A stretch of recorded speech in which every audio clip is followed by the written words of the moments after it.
Islamabad. Prime Minister Shehbaz Sharif has said that the state will not bow down to any terrorist group or organization, but terrorists will be dealt with according to the constitution and law. Strongly condemning Bannu's CTD compound and other acts of terrorism, the Prime Minister said that the nefarious attempt to spread chaos in Pakistan through terrorism will be severely crushed.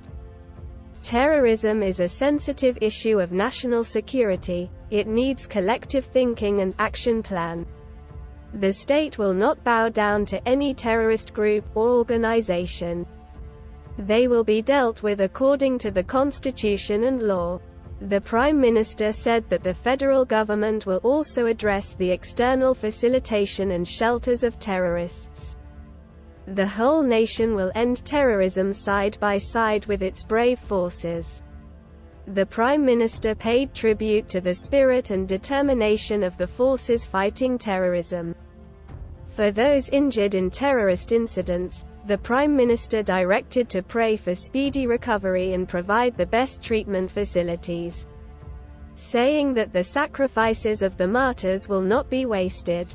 Al-Fasaad and Zarb-e-Azb were important measures to end terrorism. The Prime Minister further said that the great sacrifices of the officers and men of the armed forces, police, rangers and other law enforcement agencies are unforgettable.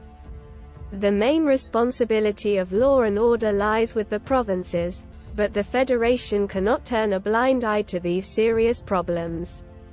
We'll work together with the provinces to fight terrorism. He said that the National Action Plan will be fully implemented to end terrorism.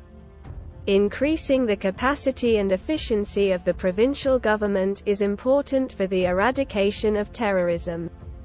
The Federation will assist in improving the professional capacity of anti-terrorism forces and departments in the provinces.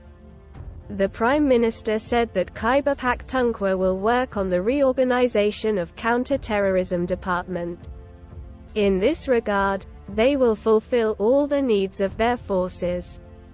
The supply of modern weapons and professional training will be given attention. Express Media Group and its policy do not necessarily agree with comments.